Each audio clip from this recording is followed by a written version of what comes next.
Tonton video ini sampai selesai agar Anda tidak gagal paham.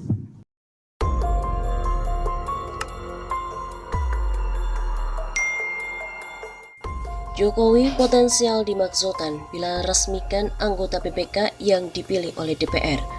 Presiden Jokowi potensial dimaksudkan bila tidak hati-hati, teliti dan prudensial dalam melakukan tindakannya meresmikan pemilihan anggota BPK periode 2021-2026 yang dilakukan oleh Komisi 11 DPR RI karena calon anggota BPK yang tidak memenuhi syarat sesuai dengan Undang-Undang Nomor 15 Tahun 2006 tentang Badan Pemeriksaan Keuangan. Salah satu dari dasar pemakzulan tersebut karena Presiden punya kewajiban untuk menjalankan sumpah jabatannya sesuai pasal 9 Undang-Undang Dasar RI 1945, yaitu menjalankan undang-undang seluruh-seluruhnya. Padahal pemilihan anggota BPK RI terpilih periode 2021-2026, pelaksanaan seleksi, pemilihan dan penetapan oleh Komisi 11 telah secara nyata melanggar dan bertentangan dengan pasal 13 huruf J Undang-Undang BPK. Calon yang dipilih tersebut bernama Nyoman Adi Suryatnyana ternyata belum genap 2 tahun melepaskan jabatannya dalam kapasitas sebagai Kepala Kantor Pelayanan dan Bea Cukai Manado. Padahal pasal 13 huruf C dari undang-undang tadi menyatakan paling singkat yaitu telah 2 tahun meninggalkan jabatan sebagai pejabat di lingkungan pengelola keuangan negara.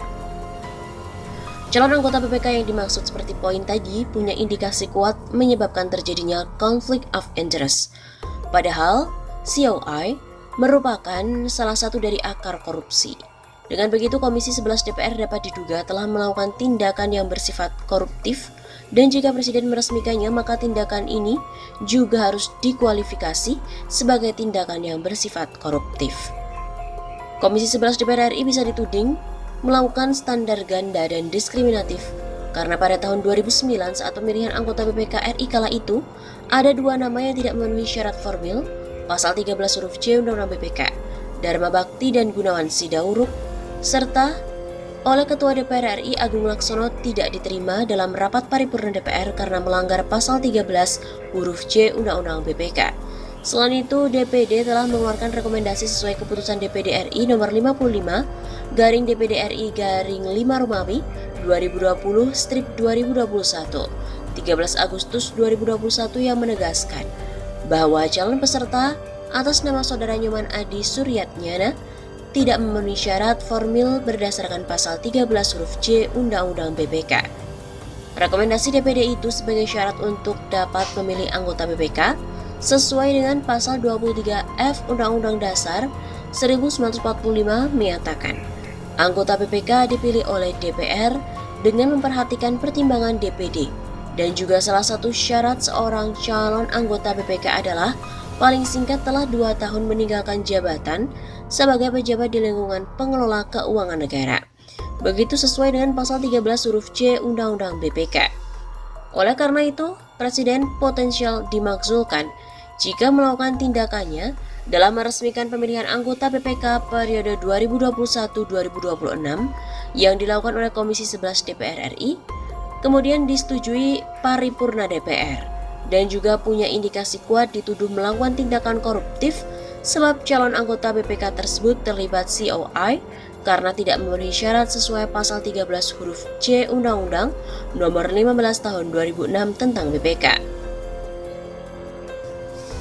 Polemik penetapan Nyoman Adi Suryatnyana sebagai anggota BPK terpilih periode 2021-2026 oleh Komisi 11 DPR terus menuai kritikan.